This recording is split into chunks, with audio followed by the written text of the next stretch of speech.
नमस्कार दर्शक मित्रों, एक झलक न्यूज में आपका हार्दिक स्वागत है। पिछले 2 महीने पहले वडोदरा शहर में हरनी वारसिया रिंग रोड पर अपोलो फार्मेसी नामक एक दुकान और जब बिल्डिंग को निगम ने सील कर दिया था, आज उसी स्थान पर बिना किसी अनुमति के सील खोल दी गई। जब सामान लोड करने की कोशिश की जा रही है, वडोदरा शहर युवा कांग्रेस के अध्यक्ष पवन गुप्ता द्वारा जब सामान ले जाने से रोकने की अनुमति मांगी गई। न्याय और मेहुल के नाम पर किसी भी तरह की कोई इजाजत नहीं थी। निगम के एक अधिकारी द्वारा मौखिक रूप से जानकारी करने पर परिजनों ने सामान ले जाने देने को कहा है। माल की आवाजाही रोकें और आगे की कार्रवाई करें और आरोप था कि यह निगम की लापरवाही है। ब्यूरो रिपोर्ट, हजरत खान, वडोदरा।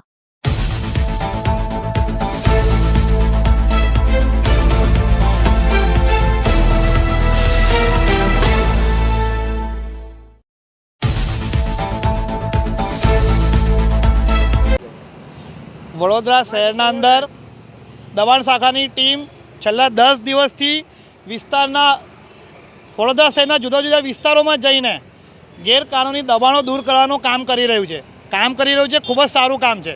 પરંતુ એ જ દબાણ શાખાની ટીમ અને એ જ કોર્પોરેશનના નાક નીચે આજથી 2 મહિના પહેલાં હરની વારસિયા રિંગ રોડ પર વોર્ડ નંબર 4ની કચેરી, જે પૂર્વ ઝોનની કચેરી પણ કહેવાય છે, એની બાજુમાં એક એપોલો ફાર્મસી નામની દુકાન અને એક બિલ્ડિંગ આવેલી છે, જેને ઇલીગલ હોવાના કારણે કોર્પોરેશન દ્વારા સીલ મારવામાં આવ્યું હતું।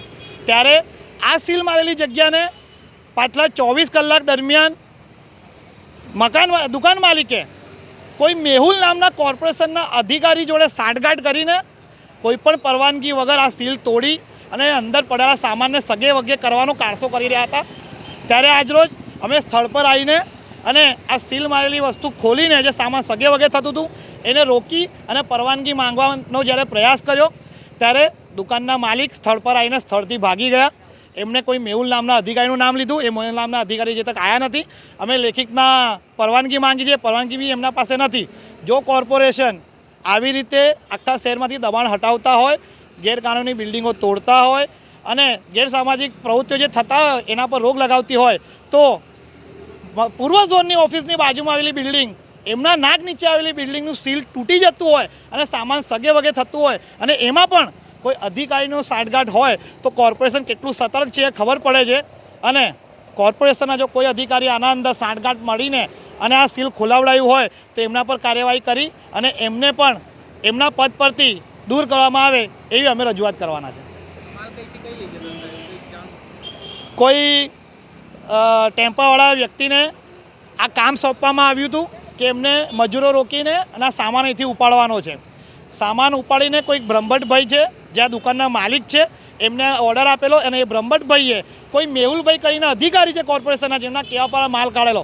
એટલે ટૂંકમાં એવું કહેવાય કે કોર્પોરેશનના અધિકારી અને દુકાનદાર વચ્ચે કંઈ લેતી દેતી થઈ અને કંઈક બારોબાર વહીવટ થયો, જે વહીવટના આધારે આ સામાન સગે વગે કરવાનું ચાલુ થયું હતું। રાત્રે દરમિયાન કરવામાં આવ્યું હતું। આજે બપોરથી આ સામાન સગે વગે કરવાનું કામ ચાલુ છે। અમારી નજર પડી ત્યારે અમે રોકીને અમે ફક્ત પરવાનગી જ માંગી કે તમારા કને પરમિશન હોય તો બતાવો અને સીલ મારેલી જગ્યા છે તો સામાન લઈ જાઓ, પણ એમના કને પરવાનગી નથી અને ફક્ત મૌખિક રીતે વાત થઈ હોય ને અમે લઈ જતા હોય એવી ગોલ ગોલ વાત કરવામાં આવી। ત્યાં જ અમને ખબર પડી ગઈ કે આ કોર્પોરેશનના દ્વારા લેતી દેતી થઈને મિલીભગતથી આ સામાન કાઢવાનો પ્રયાસ થઈ રહ્યો છે।